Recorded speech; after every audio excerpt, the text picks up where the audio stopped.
نحمده ونصلي على رسوله الكريم أما بعد.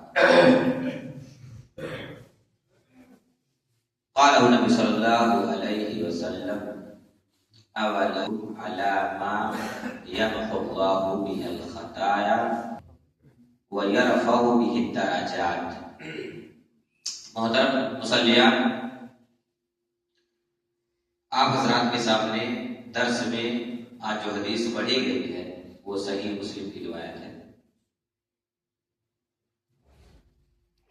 اس حدیث میں اللہ کے نبی صلی اللہ علیہ وسلم کا جو پیغام ہے وہ یہ ہے. حضرت ابو ہریرہ رضی اللہ تعالی عنہ وارضاہ بیان کرتے ہیں کہ نبی رحمت صلی اللہ علیہ وسلم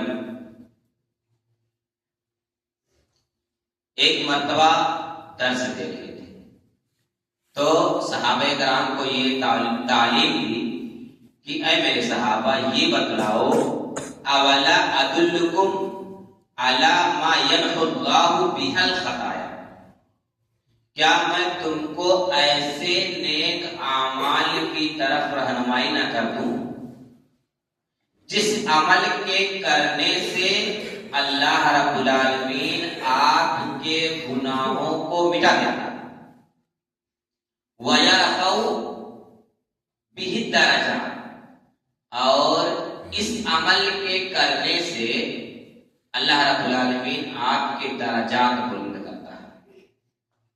تو کیا ہے؟ 3 عمل اللہ کے نبی صلی اللہ علیہ وسلم نے بتلائے. نمبر 1 الوضوء عند المکارہ، آدمی کو وضو کرنا ناپسند ہو، جیسے مثلا سردی کے ایام ہیں، یا یہ دیکھ لیجیے آدمی سویدھا اور سہولت کی وجہ سے گرم پانی استعمال کر لے، کوئی اعتراض کی بات نہیں ہے. لیکن اگر آدمی یہ چاہے کہ نہیں ہم ٹھنڈے پانی سے تاکہ کراہت والا ثواب ہمیں مل جائے، تو آپ کا وہ ٹھنڈے پانی سے وضو بنانا یہ آپ کے گناہوں کے جھڑنے کا باعث ہے.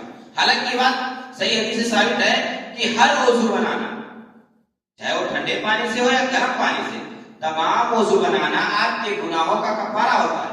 لیکن اس حدیث کے پس منظر میں اگر آپ ٹھنڈے پانی سے وضو بناتے ہیں تو ڈبل ثواب ملے گا. ایک تو وضو گناہوں کا کفارہ ہے، دوسرے اس میں یرفع بہ الدرجات، جس کے ذریعے سے اللہ رب العالمین آپ کے درجات کو بلند کرے گا.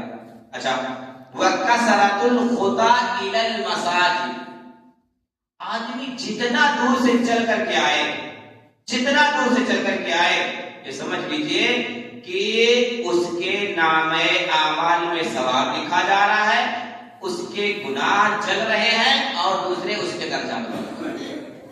وَإِنْتِظَارُ الصَّلَاةِ بَعْدَ الصَّلَاةِ فَذَلِكُمُ الرِّبَاطُ، اگر آدمی بیٹھا ہوا ہے کہ چلو ظہر کی نماز ہم نے پڑھ لی ہے اور پڑھنے کے بعد لاؤ بیٹھے رہے مسجد میں، کھانا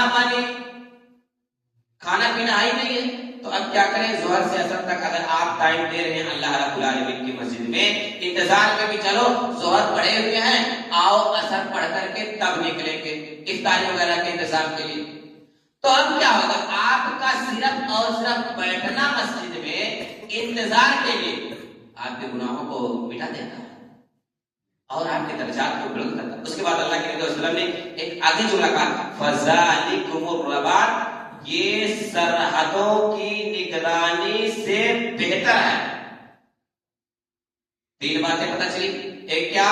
ہمیں ناپسندیدہ، جب آدمی ناپسند کرے کہ وضو بنانے میں دقت ہو رہی ہے تو ہم وضو بنائیں گے، ہمارے گناہ مٹیں گے. اور یہ رمضان مبارک کا مہینہ جو آتا ہے بمپر آفر، جس میں میں آپ کو بتاؤں کہ آخرت کے سامان سستے ہو جاتے ہیں اور دنیا کے سامان مہنگے ہو جاتے ہیں.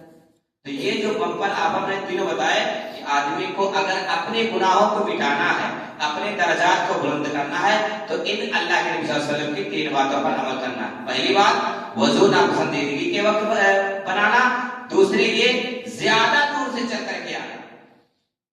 ایک موقع پر میں بتاؤں، بنو سلمہ صحابہ کرام کی ایک جماعت تھی، وہ مسجد نبوی سے دور رہا کرتے تھے. تو اب ہوا کیا کہ مسجد نبوی کے بغل میں پلاٹ خالی ہو گیا. تو اللہ کے نبی صلی اللہ علیہ وسلم سے بنو سلمہ والے اجازت طلب کی کہ اللہ کے نبی صلی اللہ علیہ وسلم مجھے آپ یہ رہنمائی کر دیجئے کہ یہ جگہ ہم یہاں لے لیں، اور ہمیں اتنی دور سے گاؤں کے باہر سے آنے سے بڑی تکلیف ہوتی ہے، اور یہی رہیں گے، چٹ سے مسجد میں داخل ہو جائیں گے اور اس کے بعد میں نماز پڑھ لیں گے آپ کے ساتھ۔ تو اللہ کے نبی صلی اللہ علیہ وسلم نے کہا کہ نہیں بنو سلمہ، تم وہیں رہو، تمہارے چلنے کی وجہ سے جتنا آپ چل کر کے مسجد کی طرف آئیں گے آپ کے گناہ مٹا دیے جائیں گے۔ اب آخر میں دعا کرتے ہیں کہ ہمارے دل آسان ہو، ہم تمام لوگوں کو کتاب و سنت پر عمل کرنے والا بنائے، آمین۔ والسلام علیکم۔